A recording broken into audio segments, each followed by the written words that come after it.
বাঙালি জাতিসত্তাকে স্বাধীন সার্বভৌম একটি ভূখণ্ড দেওয়ার যে মানসিকতার সৃষ্টি হয়েছিল, সেটার প্রমাণ কিন্তু আমরা সেই সকল সিক্রেট ডকুমেন্ট যেগুলো আছে ইন্টেলিজেন্স ব্রাঞ্চে, সেগুলোতেই কিন্তু আমরা দেখেছি যে এর জন্যই তিনি আওয়ামী লীগ সৃষ্টির আগে ছাত্রলীগ সৃষ্টি করেছিলেন। তার পরবর্তীতে বাংলার সাধারণ মানুষের সার্বজনীনতা পাওয়ার জন্য, সার্বজনীন সমর্থন পাওয়ার জন্য আওয়ামী মুসলিম লীগ থেকে সেটিকে আওয়ামী লীগে পরিণত করেছিলেন। এবং তিনি যখন সেই যুক্তফ্রন্ট সরকারের মন্ত্রী হিসেবে দায়িত্ব পালন করছিলেন, রাষ্ট্রীয় দায়িত্ব, সেই রাষ্ট্রীয় দায়িত্বের চাইতে বাংলাদেশ আওয়ামী লীগকে সুসংগঠিত করার জন্য, সুসংহত করার জন্য দলীয় দায়িত্ব তিনি বেছে নিয়েছিলেন মন্ত্রিত্ব ত্যাগ করে। এই যে একটি তার সংগঠনের প্রতি ভালোবাসা এবং সংগঠনের মাধ্যমে বাংলাদেশের মানুষের স্বাধিকারের প্রশ্নে, স্বাধীনতার প্রশ্নে, সার্বভৌমত্বের প্রশ্নে তার যে অঙ্গীকার, মানুষের অধিকার প্রতিষ্ঠার প্রশ্নে, এর প্রমাণ তার সমগ্র রাজনৈতিক জীবনে আমরা দেখি। এবং এর থেকে আমরা কর্মী হিসেবে, আওয়ামী লীগের আদর্শের ধারক বাহক হিসেবে আমরা সেখান থেকে শিক্ষা লাভ করি যে মানুষের অধিকারের প্রশ্নে তিনি কখনো আপোষ করেন। আর দীর্ঘ কারা জীবনে তিনি সেই সময়টাতে বাংলাদেশের মানুষকে নিয়ে ভেবেছেন, অর্থনীতি নিয়ে পড়েছেন, ভেবেছেন, দর্শন নিয়ে পড়েছেন, ভেবেছেন মানুষের চাহিদাগুলো কি। সেই কারা প্রকোষ্ঠে বসেও তিনি কিন্তু কারাগার থেকে মুক্তি তাকে পেতে হবে এবং সেটা সরকারের আনুকূল্যে হবে, সেটা কখনো তিনি গ্রহণ করেননি।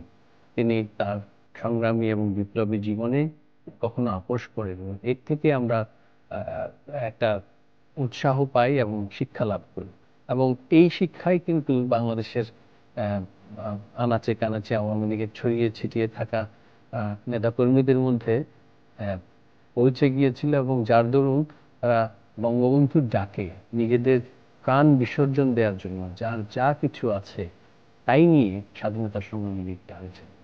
এবং এখানেই কিন্তু তার আদর্শের যেই ব্যাপ্তি, দেশব্যাপী 7.5 কোটি মানুষকে উজ্জীবিত করে তোলা এবং সেটা বিশ্ব পরাশক্তিদের বিরুদ্ধে দাঁড়িয়ে পাকিস্তানি হানাদার বাহিনীকে পরাজিত করা, সেখানেই কিন্তু বিশ্ববাসীকে জানান দেওয়া হয়ে গিয়েছে যে বঙ্গবন্ধু এই বাংলার মানুষের একমাত্র নেতা ছিলেন।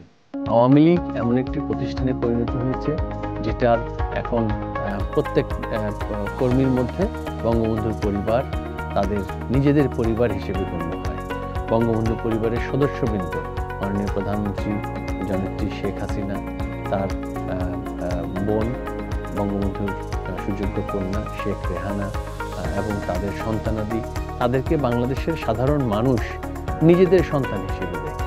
যে রাষ্ট্রযন্ত্র কিভাবে শুধুমাত্র বাংলাদেশ আওয়ামী লীগের একজন কর্মী হওয়ার কারণে বিশেষ ক্ষমতা আইনে বছরের পর বছর কোনো ধরনের বিচার ছাড়া শুধুমাত্র স্পেশাল পাওয়ার একটি ডিটেনশন দিয়ে দিয়ে কারাগারে আটকে রাখতো। তো শৈশবে আমাদের অনেক পরিবার আমরা দেখেছি, যেহেতু আমরা সেখানে এক একটা সময় এক একটা কারাগারে যেতাম, অনেক পরিবারকেই দেখেছি যে এই পরিস্থিতির মধ্যে দিয়ে গিয়েছে। তাদের যে তাদের যে অবলম্বন ছিল, ব্যবসা বাণিজ্য বা পেশা, সবকিছু কিন্তু বিনষ্ট হয়ে যায়। অনেক সময় তারা পরিবারের উপর নির্ভরশীল ছিলেন, কিন্তু একটা জায়গা থেকে কখনো সরেননি, সেটা হচ্ছে বঙ্গবন্ধু হত্যার বিচার করতে হবে।